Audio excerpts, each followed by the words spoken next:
to Maddie and Me. I'm Mandy, and this is Maddie. Woo!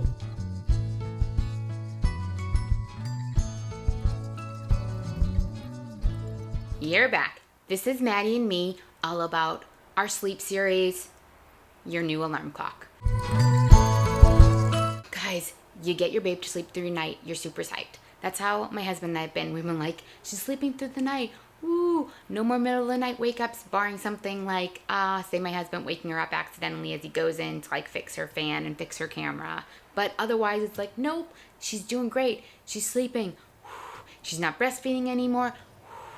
She's not breastfeeding to sleep, anything like that. And what do you have now? You have a new alarm clock. Yep, that's right. The new alarm clock, your babe. My mom always tells me that me and my brothers would go to sleep at like 7 or 7:30 and we'd sleep till like 8 a.m.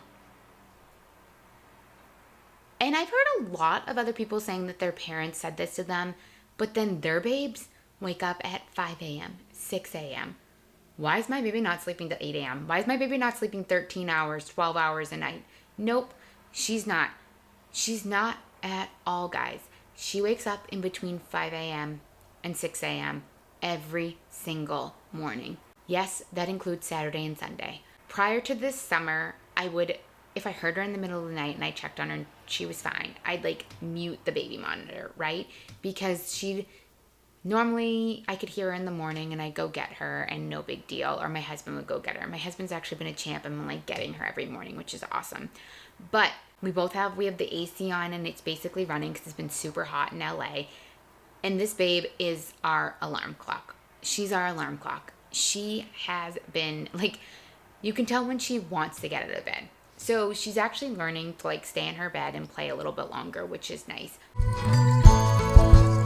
Girl like will scream at the top of her lungs for us to get her. Since she's our alarm clock, no more of me silencing the monitor and hoping that she goes back to bed if it's like 5 a.m. because she's not going to. If she's yelling, she does this thing. Hey, hey, hey, mama, daddy, mommy, daddy, hey, hey. That's like when she's like, I've had enough of being in my crib. I need to get up. That's it. She's not gonna go back to sleep. She's not gonna go back to sleep. So what do you do now with this baby alarm clock? What can you do, guys? What can you do? So for me and my husband, there's a different level of her being awake and wanting to get out of her crib. We've noticed now that she's kind of like playing. So even if she gets up at 5 a.m., I hear her, she's playing in her crib. She drinks her water, she plays. So we've actually been kind of like testing out how long she'll stay in. And actually the other day, we heard her at like 5 a.m. and I think she was playing a little bit and I think she went back to sleep or she played the whole time. I don't know.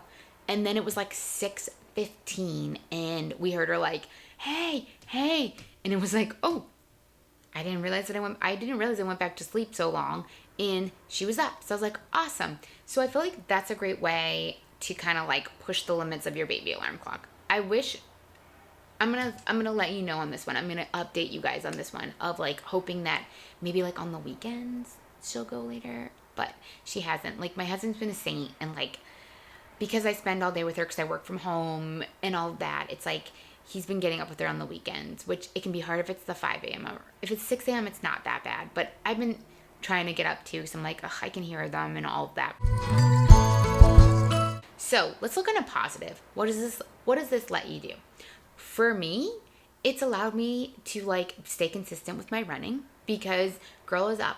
So there's none of those like we ever would have these things before, like where sometimes she would like fall back asleep. It would take her a while and she'd fall back asleep and it'd be like 7:30. Like that'd be like when we used to bring her in to like snuggle in bed with us and we'd all sleep till 7:30. But sometimes it would be like a Thursday or Wednesday or Friday. And then I'd be like, oh, I'm not gonna go run. It's later. I gotta get up and do work and all of that.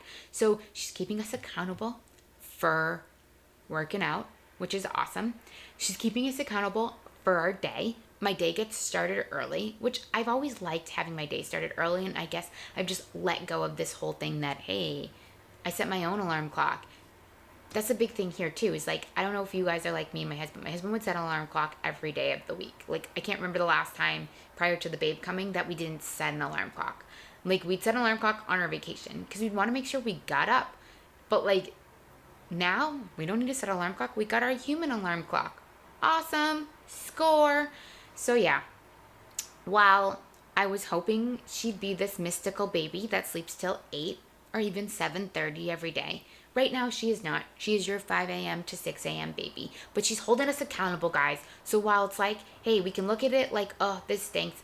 But no, she's holding us accountable. Whoop, baby Maddi, holding us accountable. Yeah. I'm trying to look at everything on the bright side with this sleep series. She's not going to be waking up at 5 a.m. to 6 a.m. forever. And honestly, maybe as she gets older, I'll just teach her to play in her room by herself. And yeah, because we've been teaching her how to play in her crib, and she's getting way, way better at that. Whew, I'm Mandy. Subscribe to Maddie and me for more of my journey with me and Maddie in our sleep series. Let me know. Do you have a baby alarm clock? How do you deal with it? Are you not getting a lot of sleep? I'll comfort you. I'll comfort you guys. Yeah, kids. Yeah.